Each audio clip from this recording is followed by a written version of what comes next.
Nakatutok na, oh. Kamakailan, naging laman ng balita ang hostage taking na naganap sa Pasay City. Sa video, makikita ang isang babae. Nakataas ang dalawang kamay habang hawak ng isang hostage taker.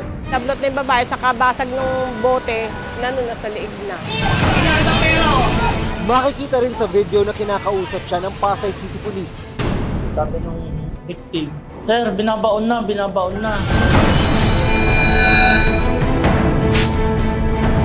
Samantala, sa Pagadian City, Zamboanga del Sur, isang lalaki naman ang hostage ng isang senior citizen sa loob ng isang ospital. Sa mga ganitong pagkakataon, bawat segundo kritikal at mahalaga. Pero ang mga negotiator ng mga otoridad, may sapat na kapasidad at kakayahan ba para masigurong ligtas sa mga biktima?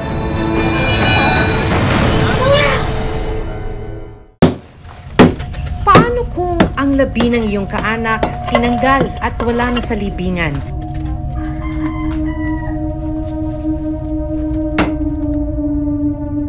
Kundi nakatiwangwang lang at tila pinabayaan. Ang iba naman napipilitang tanggalin sa nicho ang yumao dahil sa kawalan ng perang pambayad sa himlayan.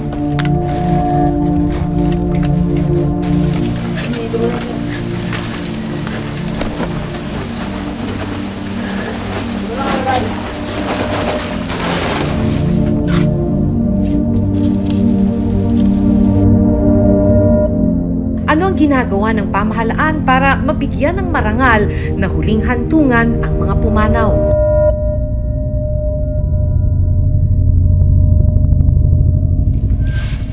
Sa Tala Cemetery sa North Caloocan, naghahanda ng ilan para sa paparating na undas. Kanya-kanyang pagpipintura ng puntod at paglinis sa paligid ng mga libingan.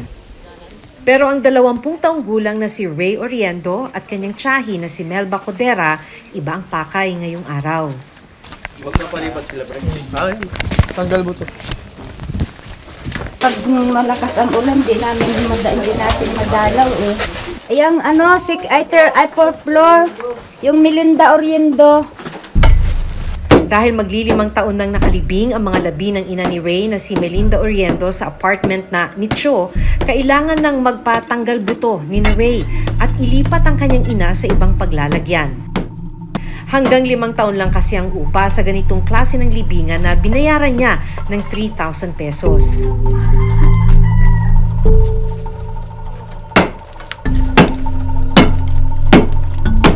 Pero wala na siyang perang pambayad daw sa renewal ng nicho. Nang matibag ang nicho, itinabi ng mga sepulturero ang lapida, pinasok ng isang libingan at saka isinako ang mga buto ng ina ni Ray.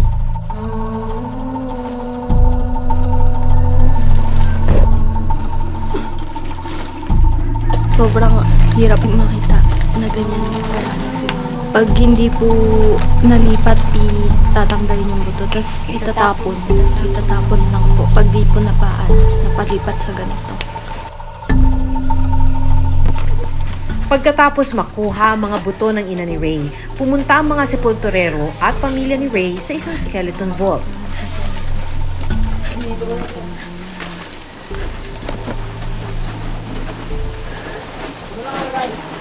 Inilapag ang sako, binuhusan ng kaunting semento at hollow blocks at saka isinara. Ito na ang bagong libingan ng ina ni Ray. Nung libing noong 2018, saan siya inilibing? Doon pa po yun sa dulo. Tapos binabaha pa po doon pag ano. Anong klase yun? May bayad din yun? Opo, may bayad din. Pero limitado yung oras? Opo, hanggang 5 years lang po. Hanggang 5 Opo. years? So, yun lang yung kinaya nung panahon na yun? Opo, yun lang po talaga, sagat na yun. Tapos, may balance. Yun nga po, may balance pa po kami doon na 1,500. So, may utang pa na 1,500? Opo. Tapos, another bayad na naman po para dito sa para sa apartment? Opo. Ang 3,000 bayad noon para sa 5 taon na upa sa apartment na nicho, matagal din daw pinag-ipunan ni Ray noon.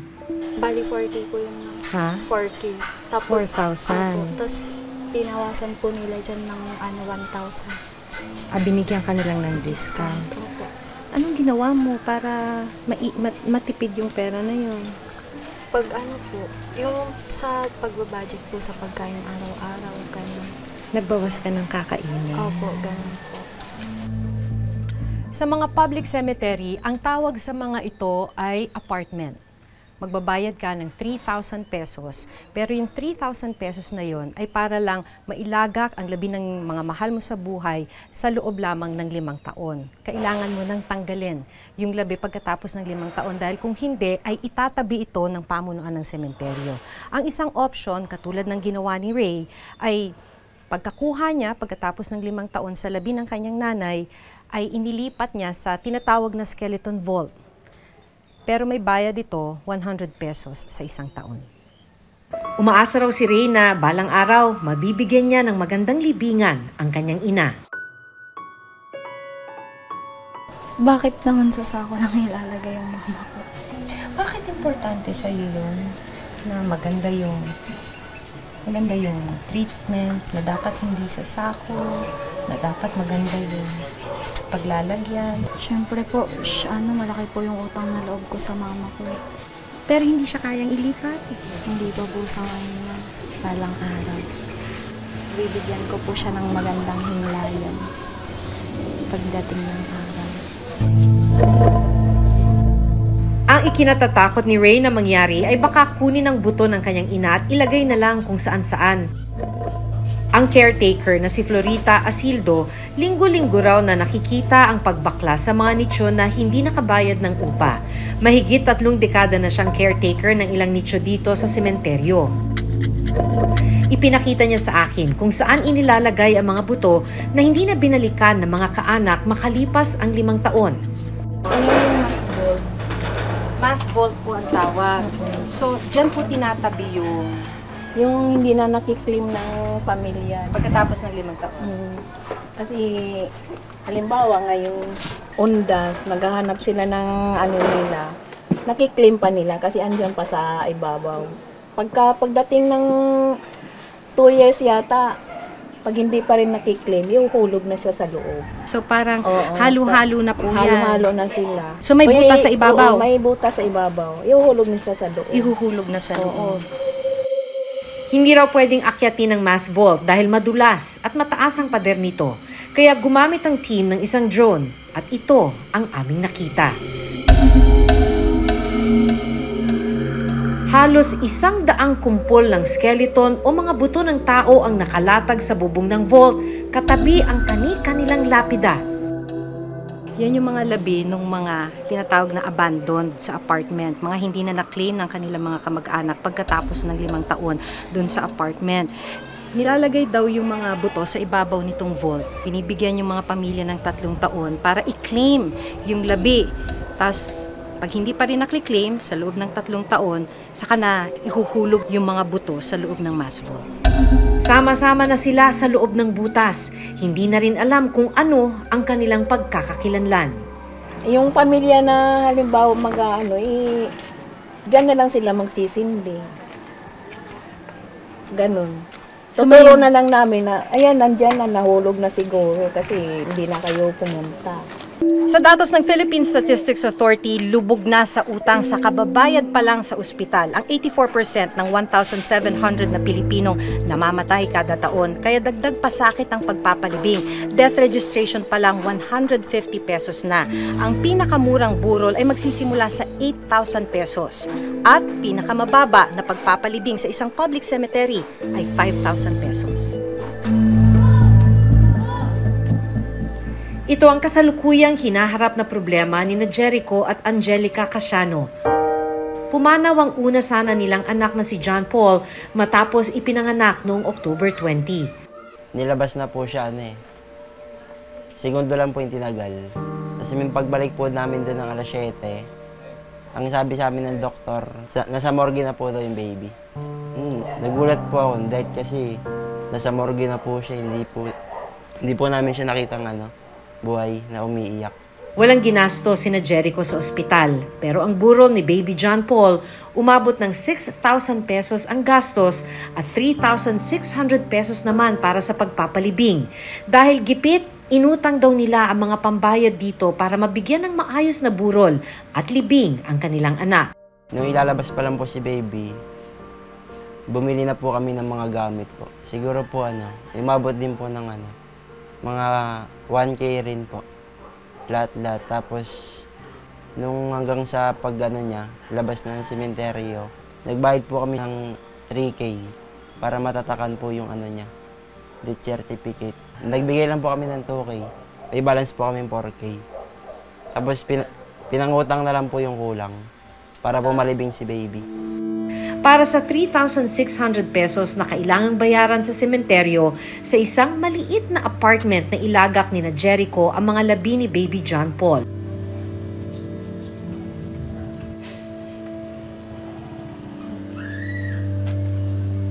Wala pa raw silang budget para sa pintura at lapida, pero hinahangad din nila na mabigyan ng mas maayos na himlayan ang kanilang anak.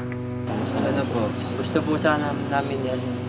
Ilipat na lang po sa ganito po. Na maayos na para habang buhay na po siya na Ganun lang po sa po namin, madalaw lagi. Sa datos ng Philippine Statistics Authority, 84% ng 1,700 na Pilipinong namamatay kada taon lubog sa utang dahil sa mga bayarin sa ospital. Kaya hindi nakapagtatakang ang ilan wala ng pera para sa burol at pagpapalibing. Kaya napipilitan na lang silang ihimlay ang mga mahal sa buhay sa mga maliliit at masisikip na libingan.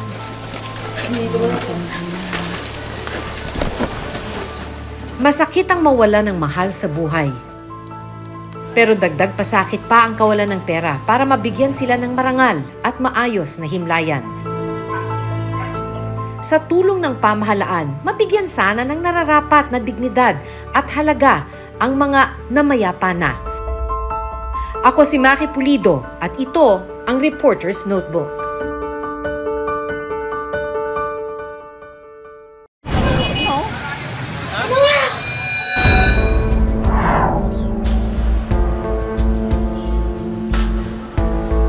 Bandang alas 5 ng hapon itong October 15, 2023, habang nagbabantay ng kanyang tindahan sa Pilapil Street sa Pasay si Aling Lucy. Isang lalaki ang narinig niyang humihingi ng tulong. Nagaingi siya ng sa mga pulis kasi pinupulikat daw siya. Bago mangyari ang hostage taking dito sa kanto ng Taft Avenue at EDSA, meron nang napansin na kakaiba ang mga tauhan ng karinderya na ito. Meron daw isang lalaki na nakatambay dito, patingin-tingin, hindi alam yung gagawin. Yung pala, meron na siyang kakaibang balak. Agad namang rumisponde ang Pasay City Police at tumawag ng ambulansya. Kumontak na ako dito sa base namin para sa ambulansya. Pero pagtalikod ng pulis, lumapit yun hindi. Sir, nanghablot yung lalaki. Pinuntahan ko na, nandoon na yung kasama ko. Gamit ang isang basag na bote, hinostage ng lalaki ang isang babaeng dumadaan. Takbo rin po kami pag ganun eh. Ay doon yung hinostage na, nakagulo na kayo. Yun nga po. Hindi na nga namin alam yung gagawin namin. Nagpasok na lang po kami sa CA. Si Patrolman Joseph Gabe ang nagsilbing negotiator sa hostage taking.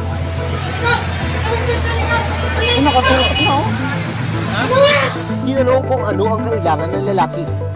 Ano pa bang kailangan mo? Pagkain, pamasahe, lahat in-offer para, mapakalma ba?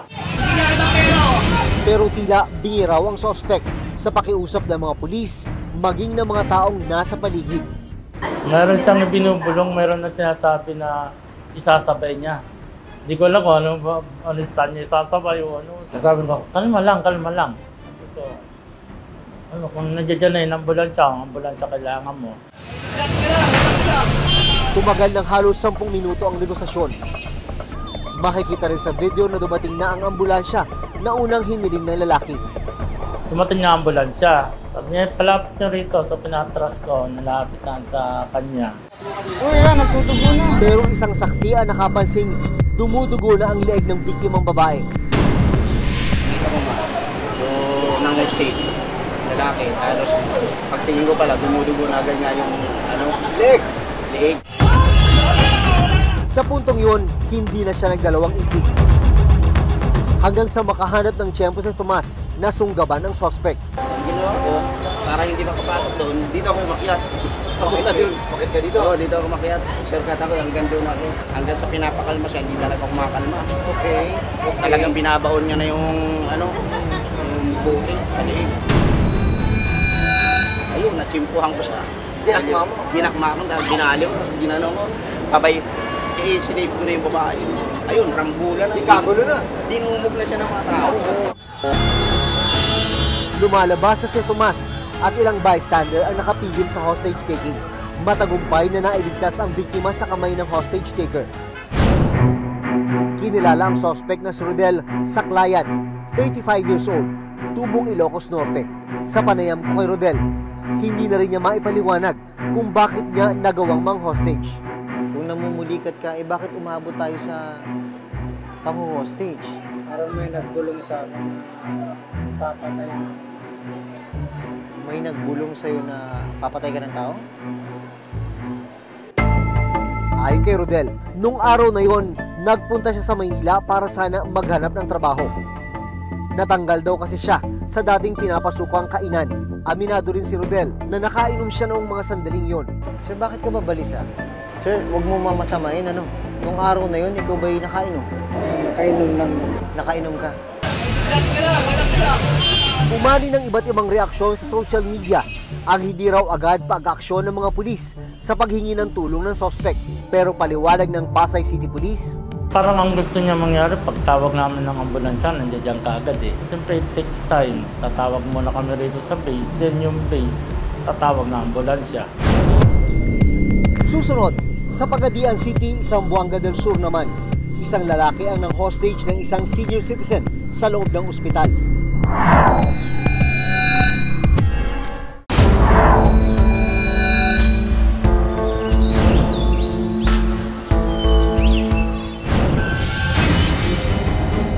Sa Pagadian City, Zamboanga del Sur naman, isang lalaki ang nang-hostage ng isang senior citizen sa loob ng ospital.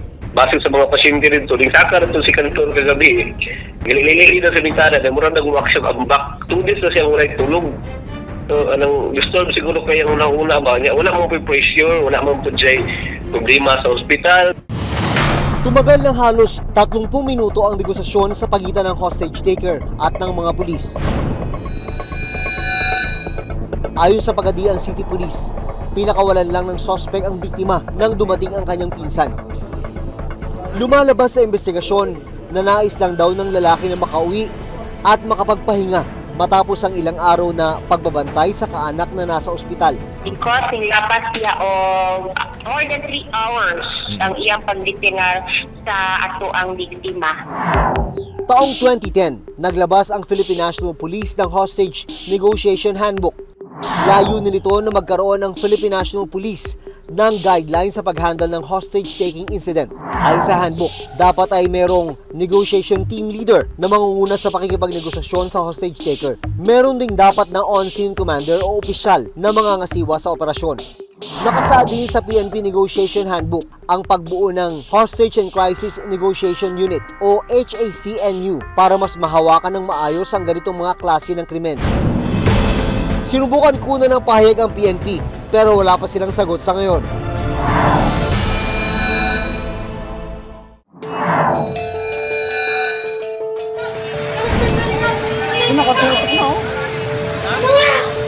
Sa hostage-taking incident, nakalagay sa hukay ang isang paa ng biktima. Bawat hakbang kailangan pag-isipan dahil sa isang maling desisyon, buhay ang posibleng mawala. Kaya dapat lang na magkaroon ng sapat na kasanayan ang mga otoridad para matiyak ang kaligtasan ng lahat. Ako si Jun Veneracion at ito ang Reporter's Notebook.